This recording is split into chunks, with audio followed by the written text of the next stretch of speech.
All right, everybody, welcome back. We're going to dive deep today into something that, well, honestly kind of blew my mind when I first read about it. Yeah, this one's a doozy. It is. It's the Fair Tax Act. And, we've got a great article here that we're going to be pulling from, but also links to the actual bill itself and some supporting analysis. So you can really get in there and... Yeah, go down the rabbit hole if you want to. Please do. But the Fair Tax Act, it's basically like, okay, throw everything we know about taxes out the window. Yeah, start from scratch. We're starting over from scratch. Yeah, it's about as radical as it gets when it comes to tax reform. So no more IRS. Gone.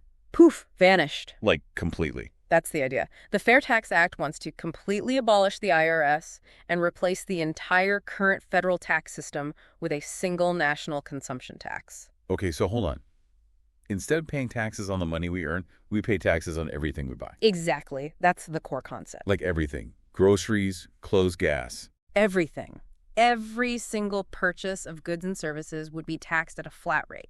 So wait a minute, hold on. So how much are we talking here? What's the proposed rate? The bill proposes a 23% national sales tax. 23%. Whoa. Okay, that's a pretty big chunk of change right there. Yeah. I mean, think about it. You go to the grocery store, your bill's $100. You're suddenly tacking on another $23 just in taxes. Right, and that's something that opponents of the bill are very concerned about. They argue that a 23% consumption tax would disproportionately impact lower-income households who spend a larger portion of their income on essential goods. Yeah, that makes sense. I mean, if you're living paycheck to paycheck, an extra 23% on everything could really hurt. Exactly. Now, proponents of the bill argue that this would be offset by monthly consumption allowances for legal residents. Essentially, it's like a tax rebate designed to cover the tax that would be paid on essential goods up to the poverty line. Okay, so a rebate to kind of help soften the blow for those who need it most. Right. But it's important to note that even with these allowances, economists still project that the effective tax rate would be much higher for low-income households compared to higher-income households. So potentially even more regressive than the system we have now. That's the fear of a lot of critics.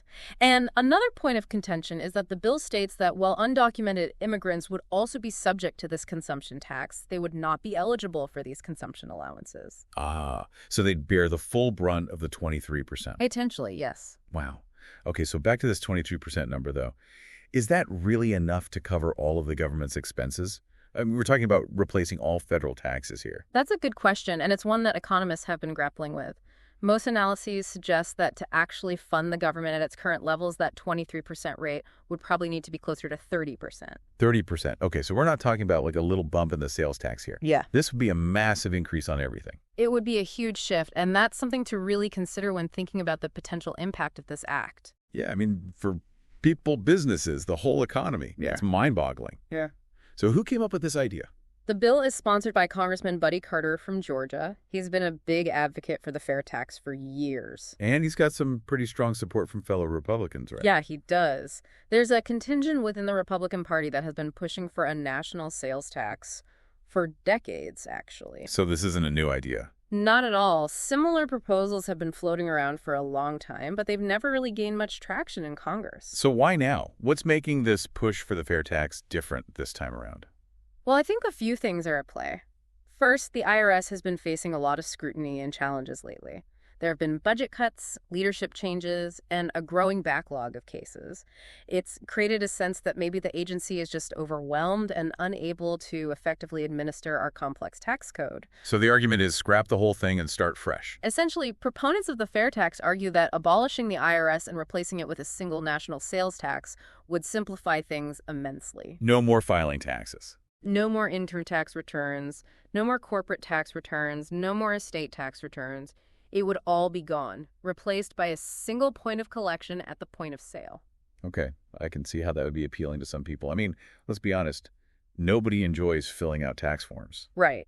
And beyond the simplification argument, there's also the argument that the fair tax would give individuals more control over their earnings.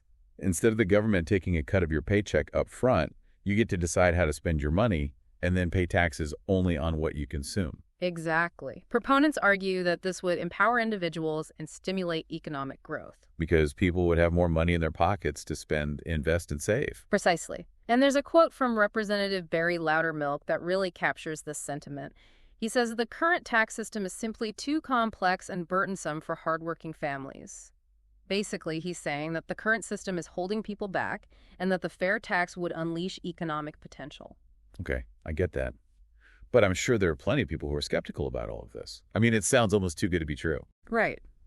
And there are definitely some valid concerns about the fair tax. We've already talked about the potential for regressivity and the impact on lower income households, but there are also concerns about how such a system would be implemented and enforced. Yeah. I mean, how do you make sure that every business in the country is collecting and remitting the sales tax correctly? And what about online sales? International transactions? It seems like there's a lot of potential for fraud and loopholes. Absolutely. And those are questions that proponents haven't really adequately addressed. Critics argue that the fair tax would create a massive new bureaucracy to oversee its implementation and enforcement, potentially even bigger than the IRS we're trying to get rid of. And that brings us back to the political realities of this whole thing. Even if the fair tax does have some potential benefits, there's no guarantee that it could actually be implemented effectively or that it would even pass Congress. Right.